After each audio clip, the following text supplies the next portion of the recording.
At 72, Mrs. Kim looked younger than many of her peers, or at least she used to. People once said she had the energy of someone in her 50s. Her skin was still smooth, her posture upright, and her mind quick. But in the last 2 years, something had shifted. Her friends still complimented her out of politeness, but she could see the truth in the mirror.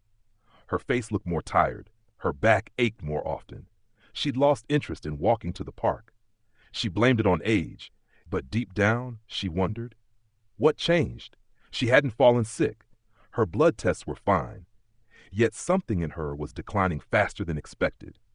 One afternoon during a rare visit from her niece, a nurse who worked in geriatrics, Kim asked her quietly, "Do you think I'm aging too fast?" The niece didn't answer right away. Instead, she took her aunt's hand and said gently, "Sometimes it's not what you do, Auntie. It's what you keep doing without noticing." That conversation stayed in Kim's mind for days. She sat down one evening with a pen and paper, determined to figure it out. And what she discovered startled her, not because it was shocking, but because it was so ordinary. Here were 5 behaviors she had been doing for years without realizing they were quietly accelerating her aging. 1, sitting too long every day. Kim used to walk everywhere. But after retirement, the habit faded. Mornings began with long stretches at the breakfast table, followed by hours on the sofa watching dramas or scrolling through her phone. She thought rest was good for her. She had earned it. But the truth was, the more she sat, the weaker her legs became. Her joints stiffened, her muscles quietly thinned. She hadn't realized that sedentary behavior shrinks strength faster than age itself. So she began to move again. She set a timer every hour. When it rang, she stood up, stretched, and walked around the house, even just for 5 minutes. The stiffness in her knees lessened after 2 weeks. Her balance improved. Movement, she realized, wasn't a luxury, it was a necessity. 2, eating the same foods every week. Kim always thought she ate well. Rice, fish, soup, pickled vegetables, simple and healthy. But her niece explained that even healthy food, if repeated too often, could lead to nutritional gaps. Variety, she learned, was what kept the body youthful. Different foods offered different antioxidants, fibers, and nutrients that the body needed to repair itself. Without them, aging cells multiplied. She started experimenting, adding sweet potatoes, quinoa, walnuts, purple cabbage, and berries into her meals. She drank herbal teas she hadn't tried in years. Within a month, she noticed something unexpected. Her skin looked brighter. And even better, her digestion improved.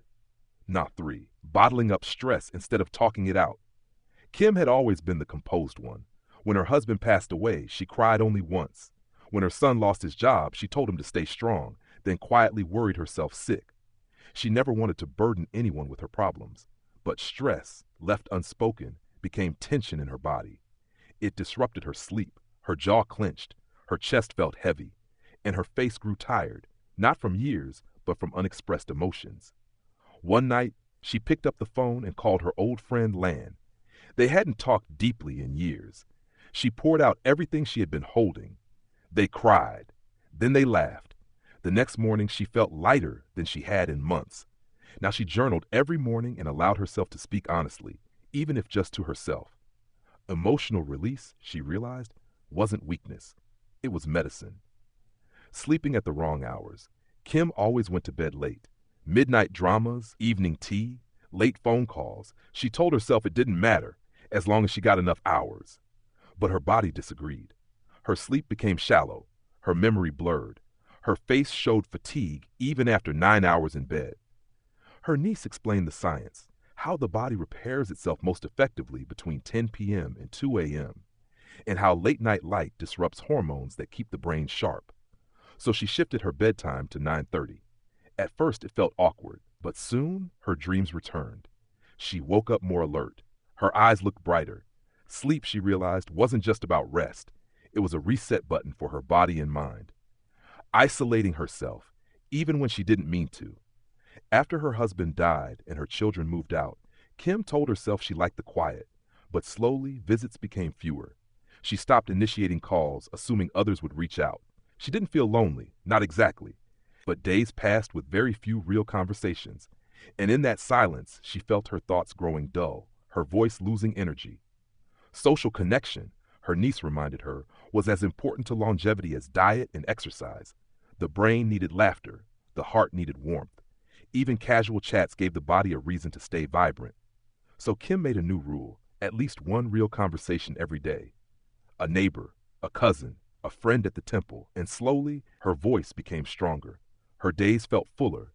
She even joined a seniors walking club where she made new friends and began smiling more than she had in years. By the end of that month, Kim didn't feel younger, but she felt stronger, lighter, and more alive.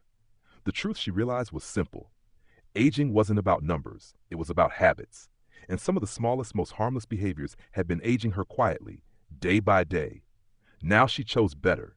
She moved more, ate widely, spoke honestly, slept deeply, and reached out regularly.